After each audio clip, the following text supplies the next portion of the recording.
Hey, welcome back to ThereTV. We haven't been on in a while, and we are sitting here with our friend Oz, Mr. Oz, OzGate, in the world here on There. How you been, man? Doing good. Thanks for the interview. Hey, thank you for accepting the interview. It's great to be back, and it's great having a lot of our friends back. How have you been liking it since we've been back? I love it. Of course, I've always been doing layouts, and so it's right back into the old groove for me. So it's a great way to spend time. Indeed, and as for a lot of people do know you for what you do is basically that, just build layouts. For the people who don't know you and what you do, and what exactly do you do? Well, back when I started doing layouts, we didn't even have the nudge tool, so there's a screaming demand for it. Uh, and so, but people don't call me to move a couch. They call me when they need extreme, precision, like the tower at Loners for You, or neighborhood road systems, or bridges, or things that racetracks, things that require extreme accuracy. What's one of the biggest things you've ever worked on? One of the bigger projects that you would say you worked on? Uh, just about anything in the Pirates Keep, but especially that Mystic Woods build that I did for Julia back then. That was a huge undertaking. And there were several neighborhoods that were pitching into the production on that, so that was a big deal. That probably took me a month to put together all told.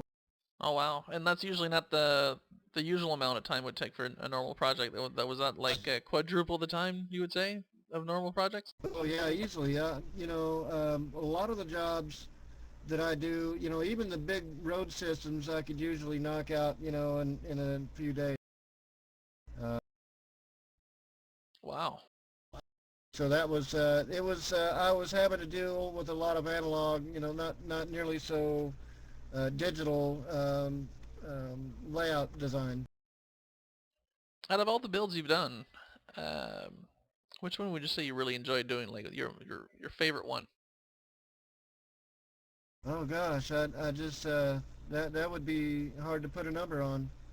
Uh, Since you've done so many, I'm sure.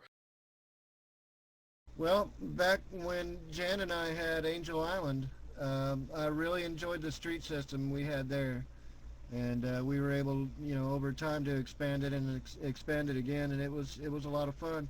At San Dimas, they have an intricate road system. I love doing that. Same with Arrowwood. Arrowwood, these guys, San Dimas and Arrowwood, they knew what they wanted. They knew pretty much where they wanted it. What they needed me for was to cinch it up and make it precise. Make everything absolutely straight where it needed to be. Observing correct angles wherever possible. And it shows. People do enjoy that, to basically be able to go on the road and not be able to feel a bump or get snagged on something when something's not placed right. And that's what people really enjoy, is when they're able to really drive on a good system and just have fun driving and not worry about it.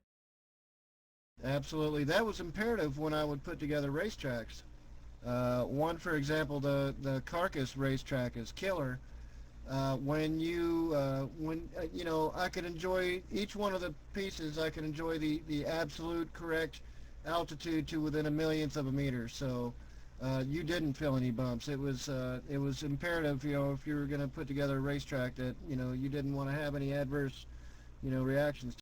Yeah, I've been on those racetracks before, and actually those are some of my favorite, to where I could just use Scion Fuse and really rock down that track and take the corners real tight and not even have to worry about spinning out because I caught a little snag on the track. Right, very fast, very smooth experience that was made possible with precision measurement. Yeah, and that's one of the best things about being precise. And besides your building, what do you really enjoy about the world?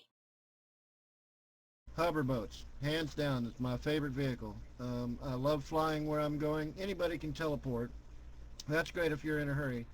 But if you'd like to take some time and have some fun, take in the scenery. It's the same, It's the same mountains, the same volcanoes, the same hills, the same valleys, the same oceans as it was years and years ago. It's very nostalgic. I mean, these are, you can go back to these places where you went 10 years ago, and it's great, you know. Well, it definitely is, especially if it's been a spot you haven't been in years. Let me see, not quite that long. I came in '03, and this is my ninth year, I suppose. Well, and that's what's so fun about there also is the world is so expansive. There's many islands. There's enough for you to be able to explore for quite a while. I agree. One of the things about the hoverboat, if you were to say go to Second Life, you can only fly around basically in the sim you're in. There's usually a disaster that ensues when you try to go to the area next to the one you're in. It's not like here when you can just keep flying, which is fantastic, and you have a contiguous, you know, experience where even if you're crossing sector lines or something, I mean you're still uh, Yeah, the worst that's ever happened to me when I crossed the sector line is my boat disappeared for a quick second and just reloaded and then just kept on my way. right. Mostly you don't even get a burp. I mean, Yeah, and that was obviously the worst case. so you gotta love that about this world. I love taking hoverboat rides. It's fantastic. That's always been my main, my most favorite activity. And with everyone that I interview, I always ask them, since you first started in there and all the improvements that they've made along the ways, what is one of the most favorite? Well, since yeah, there's not really improvements that have been done recently since there has opened, but what was one of those key things that you're really enjoying and being like, yes, thank God, thank you for that improvement? Yeah, lifting the hoverboat ceiling. That was definitely a huge improvement. I think they ought to, there ought not to be a hoverboat ceiling. If you want to fly, above 1,000,000 meters, you should be able to. But even I think the 200,000 meter limit we have now is 4 times better than what we had when all those years 50,000 was the hoverboat ceiling. Right, yeah, you could barely clear mountains in that time, wouldn't you? Right. Well, you you know that's high up there, but it's not too terribly high up there. At 150,000 is when it switches from daylight to space, and it's very cool to be able to fly in those regions. Yeah, definitely, and not to be limited to down here, especially when there's a lot of people that have space decks that really like to play around up there. Yeah, so it's really nice. They have space hoods that came recently before they're closed. Space hoods, and you want to be able to fly a hoverboat around in those too. It's a really improved user experience. Well, that's for sure. Why not capitalize on if the their world also has the space, people are making their way out to space, and there's really no limitation to where you could go until you hit that ceiling where you can't really go too far out of space, but nonetheless, you're still in space, and you can still have some fun up there. I agree. One of the things I do enjoy is a lot of your builds. I did not realize that you had so many passes out around the world. Right, it's just trying to give back. I got a tower you know in the middle of Port Zone City. The crater on top of the mountain there. Right. That's a really cool location and a fantastic view. You go to the top of the tower. It's great to look around in any direction. Yeah, I just love it out there. It's a great spot to chill. And I also like the trick that you did with the that pass to where you would go into the info and then click visit and then you just teleport completely somewhere else. Yeah, that's amusing. I like things that'll keep you on your toes. An extra surprise. Another smile. And for those who are currently watching who have never been a member of there, and of course, unfortunately, there's not a trial yet. What would you have to say to them about the world? What is there like? Well, I've tried a lot of different virtual worlds, and there is much more usable. It's natural. The the user interface is just a lot more friendly. You don't have this steep learning curve in order to get around. You get right into the groove. Within minutes of arriving here, and you're functional, and you can get in vehicles and drive and ride, and it's all a whole lot easier here than it is in just about any place I've been. I do agree with that. Myself, as a personal preference, I agree with you. The user interface is much more friendly. You can actually find your way around it without even having to think about it. It's wonderful. I agree. Yeah, well, Arthur C. Clarke once said, any sufficiently advanced technology is indistinguishable from magic. So the easier you make the user experience, the more happy you're going to be in world. That's right. So that way you can concentrate on actually having fun in the game and actually doing things in the game other than trying to fight what you're trying to do. Yeah, it's a natural thing. It's uh, Well, exactly. It's just ease of use, and that way the person gets comfortable and actually has fun with the game.